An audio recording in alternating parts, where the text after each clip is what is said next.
مسجد اقصی کو شہید کرنے کے لیے مغربی اور صہیونی قوتیں آخر کیوں یکجا ہے؟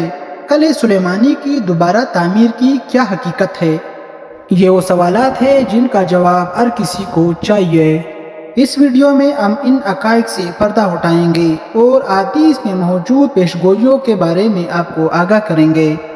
دوستو، بیت المقدس مسلمانوں کا قبلہ اول ہے اور یہ وہ جگہ ہے جہاں حضرت محمد صلی اللہ علیہ وآلہ وسلم نے تمام انبیاء کی امامت فرمائی تھی، اور یہ وہی جگہ ہے جہاں سے سفر معراج کا ابتدا ہوا تھا۔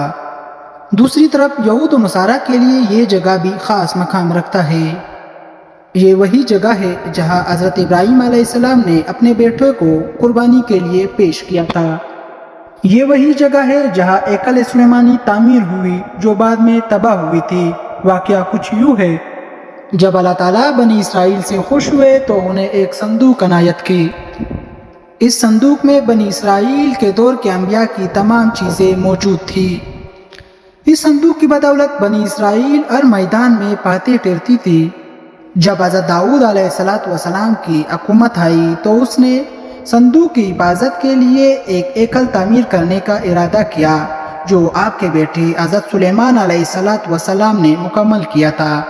اس ہیکل کو حضرت سلیمان علیہ السلام نے جنات کی مدد سے تعمیر کیا تھا، اور جس جگہ سلیمان علیہ السلام عبادت کیا کرتے تھے اس صندوق کو بھی اسی جگہ رکھا گیا تھا۔ حضرت سلیمان علیہ السلام کی وفات کے بعد جب آپ کی قوم نے سرکشی کی تو اللہ تعالیٰ کی طرف سے ان پر عذاب آیا۔ بخت نصر نے یروشلم پر حملہ کر دیا اور قلعہ سلیمانی کو تباہ و برباد کر کے رکھ دیا۔ لاکھوں یہودیوں کو سرعام قتل کیا گیا۔ یہودیوں نے توبہ نکالی اور اللہ تبارک و تعالیٰ سے مدد مانگی۔ جب سائرس کا دور حکومت آیا تو اس نے یہودیوں کو بابل کی غلامی سے نجات دلائی۔ سائرس نے دوبارہ ہیکل کی تعمیر کی منظوری دے دی۔ اس ہنگامہ آرائی میں وہ صندوق کہیں کھو گیا۔ کچھ لوگ کہتے ہیں کہ اس صندوق کو بخت نصر اپنے ساتھ لے گئے۔ ہیکل کی دوبارہ تعمیر ہوئی اور یہودی یروشلم میں دوبارہ آباد ہو گئے، مگر یہ سرکش قوم دوبارہ نافرمانی پر اتر آئے۔ جب حضرت عیسیٰ علیہ السلام نے انہیں حق کی دعوت دی تو انہوں نے آپ کو سولی پر چڑھانے کی کوشش کی۔ تاریخ ایک بار پھر دہرائی گئی۔ ایک اور ظالم بادشاہ ان پر قہر بن کر نازل ہوا جسے تاریخ ٹائٹس رومی کے نام سے جانتی ہے۔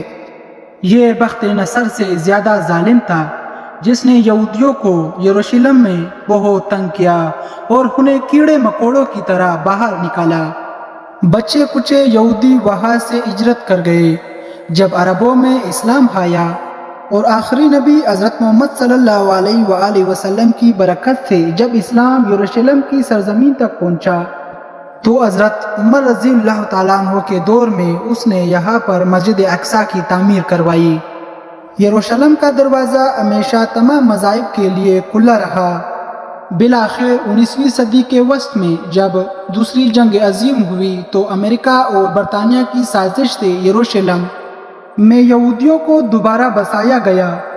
اب یہودی اس مسجد اقصی کو شہید کر کے وہاں دوبارہ اپنے ہیکل سلیمانی کو تعمیر کرنا چاہتے ہیں اور دوبارہ اس تابوت سکینہ کو کھوج نکالنے کی کوشش کر رہی ہے۔ آثار قدیمہ کی آڑ میں یہودیوں نے بیت المقدس کے ارد گرد بہت سی سرنگیں کھودی ہے جو کہ مسجد کے اندرونی حصے تک پہنچ چکی ہے۔ یہودی عقیدے کے مطابق جب وہ ہیکل کو دوبارہ تعمیر کریں گے تو اس کے ایک دیوار سے ایک شخص نکلے گا جو ان کا مسیحا ہوگا، جبکہ احادیث کی روح سے وہ شخص کوئی اور نہیں، دجال ہوگا۔